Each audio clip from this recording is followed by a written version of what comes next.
की शुरुआत में हम देखते हैं कि गोल्डन डॉन का एक पर्सन यूनो से उसका नाम पूछता है और अपना नाम क्लाउस लूनेट्स बताता है और कहता है, ना ही तुम कोई रॉयल हो ना ही नोबल, तुम तो सिर्फ एक मामूली से इंसान हो। पर फिर भी कैप्टन वेंजस ने तुम्हें ज्वाइन करने दिया। आखिरकार वो सोच क्या रहे थे? अब इस बात पे घमंड मत करना कि सभी कैप्टन्स ने तुम्हारी बारी में हाथ खड़ा किए थे। वो बस एक एग्जाम था और तुम इतनी जल्दी गोल्डन डॉन में एक्सेप्ट नहीं किए जाओगे। तब यूनो कहता है, चिंता मत कीजिए, मैं बहुत जल्द अपने आप को प्रूव कर दूंगा। और यहाँ हम देखते हैं आस्था फिर से अंदर जाने की कोशिश करने लगता है, पर एक फायर बॉल उसे फिर से बाहर फेंक देती है। और यहाँ हम देखते हैं ब्लैक बुल्स के हेडक्वार्टर्स में दो लोग आपस में लड़ रहे होते हैं और बाकी सभी लोग अपना अपना काम कर रहे होते हैं। तब आस्था सोचता है, ये तो बहुत ज्यादा डरावना है, पर आज से मैं भी इनमें से एक हूँ। तब आस्था कहता है, मैं आस्था हूँ हेज विलेज से और एक दिन मैं विज़र्ड किंग बनूंगा। पर हम देखते हैं कोई भी उसकी बात पर ध्यान नहीं दे रहा होता। तब एक लड़की कहती है, मैं अगली बार कभी किसी बूढ़े आदमी के साथ ड्रिंक नहीं करूंगी। और तब एक फायरबॉल फिर से आस्था के पास आकर गिरती है और तब वो लड़की और एक लड़का आपस में बहस करने लगते हैं। तब एक पर्सन कहता है, अगर तुमने ये बंद नहीं किया तो मैं अपनी बहन की कसम खाता हूँ, मैं तुम लोगों को नहीं छोड़ूंगा। तब कैप्टन यामी दीवार पर मुक्का मार के कहते हैं, सभी लोग रुक जाओ। तब सभी लोग कैप्टन यामी से टूर्नामेंट के बारे में पूछने लगते हैं और उनसे अपने अपने मतलब की चीजें मांगने लगते हैं। तब कैप्टन यामी कहते हैं, मुझे पता है तुम लोग मुझसे कितना प्यार करते हो, पर अब चुप हो जाओ। तब कैप्टन यामी आस्था को ढूंढने लगते हैं और कहते हैं, ये छोटा सा लड़का दूसरा न्यू मेंबर है। तब आस्था कहता है, मेरा नाम आस्था है और मैं हाज विलेज से हूँ और आपसे मिलकर बहुत खुशी हुई। और तब फिनरल कहता है, ये है गॉर्डन अग्रिप्पा, ये चाहे डरावना दिखता हो पर ये अच्छा इंसान है। और दूसरी है वेनेसा एनोटेका, जब ये दारू पी लेती है तब ये बस लड़ती रहती है, पर ये एक अच्छी इंसान है। तब वेनेसा कहती है, तुम इतने छोटे विलेज से मैजिक नाइट बन गए, तुम्हें तो एक स्पेशल ट्रीट मिलनी चाहिए। तब आस्था सोचता है, मैं इसे एक्सेप्ट नहीं कर सकता, मैं सिस्टर लिली से प्यार करता हूँ। और तब फिनरल कहता है, और ये अगला है लक बोल्टिया, ये बस लड़ने की बातें करता रहता है। और तब वो आस्था को लड़ाई के लिए बुलाता है और तब एक पर्सन आस्था को अपनी बहन की फोटो दिखाकर कहता है, इससे दूर रहना नहीं तो मैं तुम्हें मार डालूंगा। तब फिनरल कहता है, इसका नाम गोश एडली है और ये अगली चामी पेपिटसन है, इसे तो बस खाना पसंद है। और ये ग्रे है, मुझे नहीं पता ये कैसा है पर अच्छा इंसान है। और ये लास्ट में मैग्ना स्विंग है, ये एक गुंडा है पर एक अच्छा इंसान है। और मैं हूँ फिनरल रोलकिस और ये है ब्लैक बुल के कैप्टन यामी शुकिहिरो। तब यामी कहते हैं, यहाँ पर और भी मेंबर्स हैं, पर या तो वो मिशन पे हैं या फिर आराम कर रहे हैं। और तब आस्था जोर जोर से थैंक यू कहने लगता है। तब यामी उसे चुप रहने के लिए कहते हैं और कहते हैं, इसे इसका काम बता दो पर इसे मारना मत। तब मैग्ना कहता है, तुम्हारे जैसा कमजोर आदमी हेज विलेज से आया है और मुझे तुम्हारे अंदर से कोई मैजिक भी महसूस नहीं हो रहा है। इसके बावजूद भी तुम ब्लैक बुल्स के न्यू मेंबर हो। मुझे नहीं पता तुमने क्या मैजिक करके यामी को मनाया है, पर ये ब्लैक बुल रोब्स तुम्हें तभी मिलेगी जब तुम अपने आप को प्रूव करोगे। तब आस्था उसे पाने के लिए एक्साइटेड हो जाता है। तब मैग्ना कहता है, चलो फिर देखिए तुम ब्लैक बुल्स के कितने काबिल हो। तब बाहर जाके मैग्ना कहता है, अगर तुम मेरे दिए हुए टास्कों को पूरा करते हो तो तुम्हें ये ब्लैक रोब मिल जाएगी। तो सबसे पहले मुझे 5000 सिटअप्स करके दिखाओ। और तब वो आस्था से अलग अलग टास्क करवाने लगता है। तब लक कहता है, चाहे इसके पास मैजिकल पावर ना हो पर इसका फिजिकल स्टेमिना बहुत ज्यादा है। तब आस्था कहता है, क्या तुम अब कन्विंस हो गए? तो मुझे जल्दी से वो ब्लैक बुल रोप दे दो। तब मैग्ना कहता है, तुम्हें बहुत जल्दी है पर अभी एक लास्ट ट्रायल बाकी है। अब चाहे तुम जो मर्जी यूज करो, अब या तो तुम्हें मेरे मैजिक को रोकना होगा या फिर डॉज करना होगा।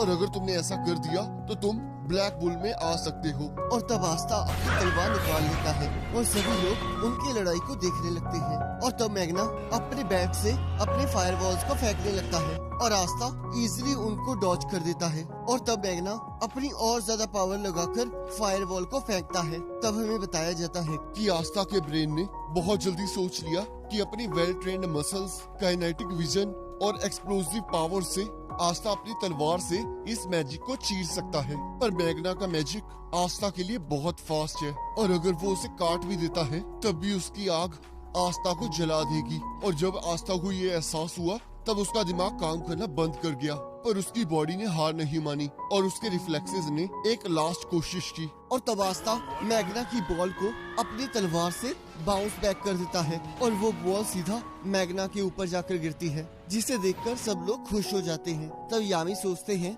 वो उस मैजिक को कट नहीं कर पाया, पर उसने उसे हिट कर दिया, तो इसकी मैजिकल स्वॉर्ड मैजिक को काट भी सकती है और मैजिक को रिफ्लेक्ट भी कर सकती है। तब आस्ता सोचता है मुझे पता नहीं था कि ये मैजिक को ऐसे हिट भी कर सकता है। ये स्वॉर्ड को बहुत कमाल की है। मुझे तो लगा था मैं मरने वाला हूँ, पर आखिरकार ये सोच क्या रहा था कि ये मुझे मारना चाहता था। पर रुको, क्या मैंने इसे मार तो नहीं दिया? तब मैग्ना कहता है आखिरकार तुम सोच क्या रहे थे? शुक्र है मैंने सही टाइम पे इसे बेअसर कर दिया। अगर मैं ऐसा ना करता तो मैं अपने ही मैजिक से मारा जाता।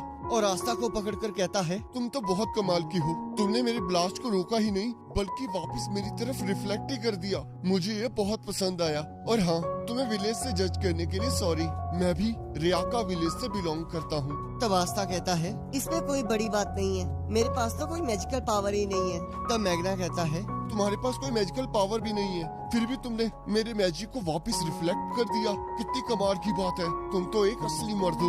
और तब सभी लोग आस्था से इम्प्रेस हो जाते हैं। और तब मैग्ना आस्था को ब्लैक बुल्स की रोप देता है, जिसे देखकर आस्था बहुत खुश हो जाता है। तब वेनिसा उसकी रोप को उसे पहना देती है और उसके हेडबैंड पर भी ब्लैक बुल्स का निशान बना देती है। तब मैग्ना कहता है अब ये ऑफिशियल हो गया है, अब से तुम ब्लैक बुल्स के न्यू मेंबर हो। और ऐसा कुछ मत करना जिससे ब्लैक बुल्स और यामी के नाम पर कीचड़ उछले। तब आस्था जोर जोर से चीखने लगता है और यामी उसे फिर से चुप करवाता है। तब यहाँ एक लड़की सोचती है तो ये नया रिक्रूट है। और तब मैग्ना आस्था को उसका रूम दिखाता है। तब आस्था रोते हुए कहता है मैं बहुत खुश हूँ, मेरे पास कभी मेरा रूम नहीं था। चर्च में हम सभी एक ही रूम में सोया करते थे। और तब आस्था रूम की सफाई करने लगता है। तब मैग्ना कहता है आस्था, याद रखना तुम्हें लेटर लिखना है। जो चर्च में तुम्हारी फैमिली है वो तुम्हारे बारे में चिंता कर रही होगी, तो उन्हें बताओ कि यहाँ क्या हुआ है, और अगर कोई मदद चाहिए तो मुझे याद करना। तब आस्था लेटर लिखते हुए सोचता है ये चाहे मेरा फर्स्ट कैसल हो, पर ये आखिरी नहीं होगा। मैं बहुत जल्द विज़र्ड किंग बन जाऊंगा और यूनो मैं तुमसे हारूंगा नहीं। और तब क्लाउस यूनो को रूम दिखाते हुए कहता है ये रूम तुम जैसे लोगों के लिए वेस्ट कर दिया गया है, पर चलो कोई बात नहीं। मैं तुम्हें कल तुम्हारी मैजिक नाइट्स की ड्यूटी बताऊंगा। मैं ये करना तो नहीं चाहता, पर अगर कैप्टन ने मुझे ये कहा है तो मुझे ये करना ही होगा। क्या तुम्हें समझ में आया लड़के? तब यूनो कहता है मेरा नाम यूनो है क्लाउस। तब क्लाउस कहता है मैं तुमसे सीनियर हूँ, तो मुझे सर कह के बुलाओ और कल लेट मत होना। और यहाँ हम देखते हैं चर्च में सभी लोग अपना अपना काम कर रहे होते हैं। और तब वहाँ आस्था और यूनो के लेटर्स आ जाते हैं। और तब फादर यूनो का लेटर पकड़कर रोते हुए कहते हैं मैं जानता था यूनो तुम मैजिक नाइट में जरूर सिलेक्ट हो जाओगे। मुझे पूरे विलेज में सबको ये बताना चाहिए। तब नैश कहता है आस्था की राइटिंग तो 5 साल के बच्चे की जैसी है। क्या उसने ये लिखा है कि वो वापस कब आ रहा है? तब फादर कहते हैं जब आस्था वापस आएगा तब हमें उसका हौसला बढ़ाना चाहिए। तब सिस्टर लिली कहती है उसने लिखा है कि वो मैजिक नाइट्स में सिलेक्ट हो गया है। जिसे सुनकर सभी लोग चौंक जाते हैं। तब फादर कहते हैं इसका मतलब वो दोनों ही घर वापस नहीं आ रहे हैं। तो चलो मैं विलेज में जाकर सबको ये खुशखबरी देता हूँ। और तब नैश कहता है आखिरकार जो उसने सोचा वो कर दिखाया। और तब आस्था सुबह सुबह उठकर बहुत एक्साइटेड होके बाहर जाके एक दीवार में टकरा जाता है। तब वहाँ मैग्ना आ जाता है। तब आस्था कहता है जैसे कि मैंने कल देखा था उसके हिसाब से तो ये कॉलम यहाँ होना ही नहीं चाहिए था। तब मैग्ना कहता है ये कल यहाँ नहीं था, और हाँ ये बेस अपने आप अपनी जगह बदलता रहता है, और तुम चिंता मत करो, तुम्हें इसकी आदत पड़ जाएगी। तो चलो अब मैं तुम्हें पूरा ब्लैक बुल्स का बेस दिखाता हूँ। और तब मैग्ना आस्था को ब्लैक बुल्स की अलग अलग जगह दिखाने लगता है। और तब वो लोग गलती से बाथरूम में घुस जाते हैं जहाँ यामी बैठा होता है। और तब मैग्ना आस्था को कुछ जानवर दिखाता है और कहता है इन्हें इकट्ठा करना यामी की हॉबी है, तो आज से इनकी केयर करना तुम्हारी ड्यूटी है। तुम्हें इन्हें रोज सुबह शाम खाना खिलाना होगा। और तब आस्था जैसे ही उन्हें खाना खिलाने लगता है वो आस्था को अपने मुंह में डाल देता है। और तब मैग्ना उसे लाइब्रेरी दिखाने लगता है। और तब वो लोग पागलों की तरह इधर उधर भागने लगते हैं। और तब वहाँ एक लड़की आ जाती है। तब मैग्ना कहता है आस्था ये तुम्हारी कलीग है, ये भी इसी साल ज्वाइन की है। तब आस्था उससे हाथ मिलाने लगता है। तब वो लड़की कहती है मुझसे इतने आराम से बात मत करो, तुम तो एक कीड़े हो जिसके पास कोई मैजिकल पावर नहीं है। मेरा नाम नोएल सिल्वा है और मैं एक रॉयल फैमिली से बिलोंग करती हूँ। और तब आस्था ये सुनकर उससे माफी मांगने लगता है और कहता है, पर रुको, तुम कीड़ा किसे कह रहे हो? हम जब मैजिक नाइट्स हैं तब हम इकट्ठे हैं और इसे कोई फर्क नहीं पड़ता कि तुम कोई रॉयल्टी हो या नहीं। तब नोएल कहती है, इससे फर्क पड़ता है। लगता है तुम लोग मेरी बातों को समझ नहीं पा रहे हो। आओ मैं तुम्हें हम दोनों के बीच की मैजिकल पावर का डिफरेंस बताऊं। और तब नोएल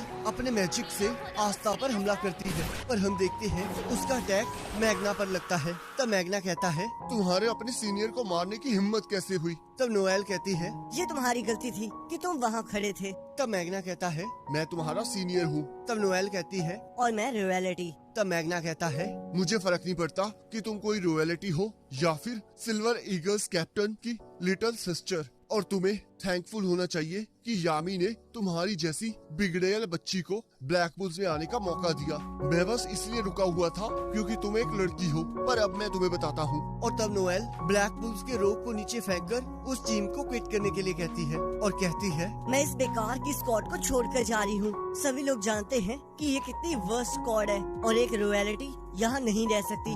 और तब मैग्ना उसे माफी मांगने के लिए कहता है। तब आस्था कहता है, जिस रोप को पाने के लिए मैंने इतनी मेहनत की उसे इसने ऐसे ही फेंक दिया। मुझे समझ नहीं आ रहा कि इसकी प्रॉब्लम क्या है। और तब यहाँ आस्था बाथरूम ढूंढते ढूंढते बाहर आ जाता है और उसके ऊपर पानी की एक बॉल गिरती है। और तब वो देखता है नोएल अपने मैजिक की प्रैक्टिस कर रही होती है, पर हम देखते हैं जैसे ही नोएल वाटर बॉल फेंकती है वो फिर से आस्था की जाकर लगती है। तब नोएल कहती है, जब भी मैं अपना मैजिक यूज करती हूँ तो वे क्यों दूसरी तरफ चला जाता है? तो जो कुछ मेरे बारे में कहा गया था वो सच है। और तब कुछ लोग बातें कर रहे होते हैं कि तो ये सच है कि सिल्वा फैमिली की सबसे छोटी बेटी अपना मैजिक कंट्रोल नहीं कर सकती। तब नोएल के कजन कहते हैं, हमें यकीन नहीं आ रहा कि ऐसी लड़की जो अपने मैजिक को कंट्रोल नहीं कर सकती वो हमारी बहन है। तब कैप्टन नोजल कहते हैं, मैं इस जैसी लड़की को सिल्वर ईगल्स में नहीं रख सकता। आखिरकार तुम हमारी माँ की जगह क्यों नहीं मर गई? तुम तो एक फेलियर हो। तब नोएल कहती है, मैं फेलियर नहीं हूँ और मैं ये प्रूव करके रहूंगी।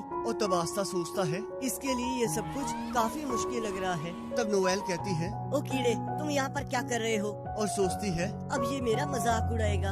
और आस्था के ऊपर अपने मैजिक से हमला करने लगती है। और हम देखते हैं नोएल अपने मैजिक में ट्रैप हो जाती है और उसका मैजिक आसपास तबाही मचाने लगता है, जिसे देखकर सारे ब्लैक बुल्स हैरान हो जाते हैं। तब मैग्ना कहता है, ये तो बहुत ज्यादा बड़ा है, हमें जल्द से जल्द कुछ न कुछ करना होगा। तब कैप्टन यामी कहते हैं, अगर हमने इस पर मैजिक से हमला किया तो ये लड़की मारी जाएगी। तो क्या फिनरल तुम अपने स्पेशल मैजिक से उसे बाहर निकाल सकते हो? तब फिनरल मना कर देता है। तब यामी कहते हैं, तो हमें कोई ऐसा चाहिए जो इस मैजिक को काट सके। और तब आस्था उड़ते हुए वहाँ पर पहुँच जाता है। और तब यामी आस्था को उस मैजिक को काटने के लिए कहता है। तब आस्था कहता है, पर मैं ऊपर कैसे जाऊँगा? मैं तो उड़ नहीं सकता। और तब कैप्टन यामी अपनी लिमिट्स को पुश करने का कहकर आस्था को ऊपर फेंक देते हैं। और तब आस्था अपनी स्वॉर्ड से नोएल का मैजिक काट देता है और तब वो दोनों नीचे गिरने लगते हैं, पर फिनरल उन्हें अपने मैजिक से बचा लेता है। तब नोएल सोचती है, अब ये लोग मेरा मजाक उड़ाएंगे। तब आस्था कहता है,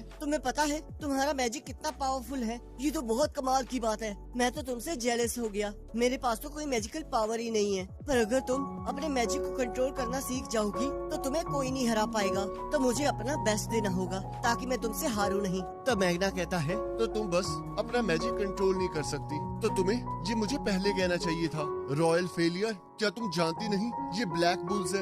ये पूरी स्क्वाड फेलियर से भरी हुई है, तो इससे कोई फर्क नहीं पड़ता कि तुम्हारे अंदर कोई कमी है या नहीं। तब सभी लोग नोएल को चीयर करने लगते हैं और वेनेसा उसे मैजिक को कंट्रोल करने की टीचिंग देने का वादा करती है। तब आस्था कहता है, तो चलो हम दोनों इकट्ठे मिलके अपना बेस्ट दें। तब नोएल उसका हाथ पकड़कर कहती है, तुम्हारे साथ काम करके मुझे अच्छा लगेगा। और इसी के साथ एपिसोड खत्म हो जाता है।